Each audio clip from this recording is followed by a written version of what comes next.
Сәлем курстастар. Мен сіздерді көрмегеніме қанша жыл болды. Сіздердің жас күндеріңіздегі фотоларыңызды бүгінгі күнгі фотоларыңызбен салыстырғанда танымай қалуым мүмкін екен. Бәріміз де өзгердік, мен де өзгердім, сіздер де өзгердіңіздер. Алла тағала бізге денсаулық берді. Осылай жаңағыдай жақсы денсаулықпен жайлап жүре берейік. Сіздердің 40 жылдық кездесу тойларыңыз құтты болсын. Бәріңізге амандық пен жақсылық тілеймін. Мен шақыртуға кішкене кештеу алдым. Ертерек болғанда мүмкін реті талып келген болар едім. Бірақ мына Атырау облысында туысқандарыма келгем. Соның ішінде ағам мен інім екеуі ауырып жатыр. Солардың қасында болғым келеді. 15-інде қайтадан Берлинге ұшам. Мен енді сіздердің тойларыңызға келген қандай жақсы болған болар мен үшін, өзім үшін. Бірақ енді реті осылай болды. Оған айып етпеңіздер, кешіріңіздер. Мен 1976 жылдың қыркүйегінен бері Берлинде тұрып жатырмын. Жолдасым Клаудия сол Берлинде туып өскен неміс қызы.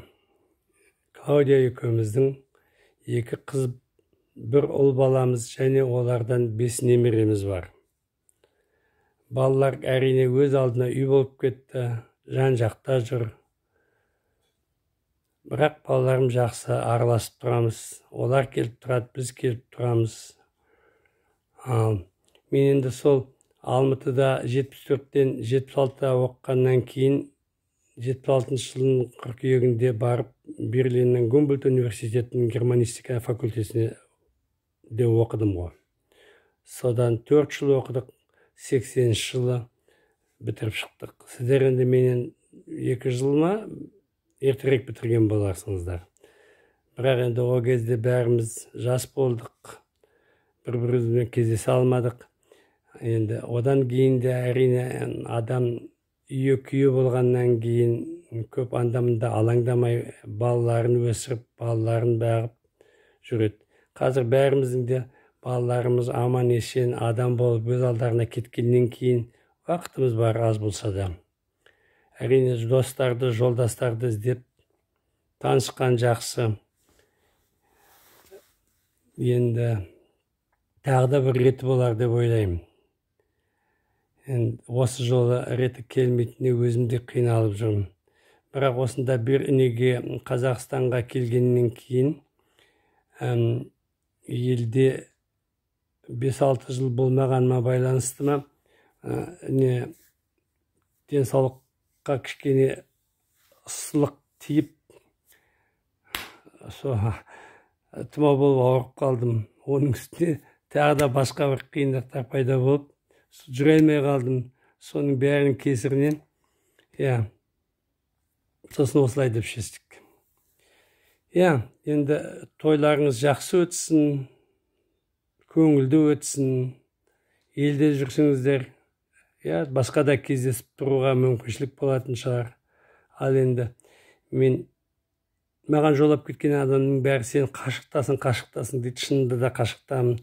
Мен осы келгенде Берлин, Истанбул, Ақтау, Атырау мен келдім. Жол жалпы ауырлау болды. Соған қарамастан әрине елге жеттім.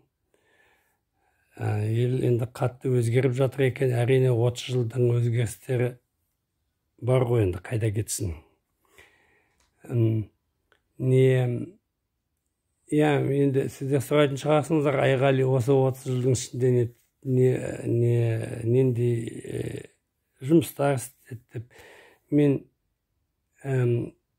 80-ші жылы сол Германияға қайтадан кеткенде басында мұғалім болдым, неміс тілінің мұғалім болып жұмыс істедім. Содан кейін ғылыми қызметкер болдым көптеген жылдар бойы.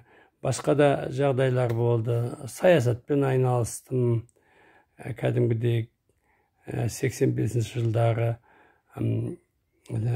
белсенді түрде оппозицияның ішінде жүрдім. 90-ші жылы өкінішке орай Совет елі құлады. Германия бірікті. Оның бәрі енді былай алғанда жеке адамның қолынан келмейтін іс қой. Халық болып жаңағыдай өзгерістерді талап еткеннен кейін бұрынғы біздің өзіміздің ойлаған ойымыздың ешқайсысы іске аспай қалды. Біз ойлағанбыз ГДРді демократиялық елге айналдырамыз деп, онымен ол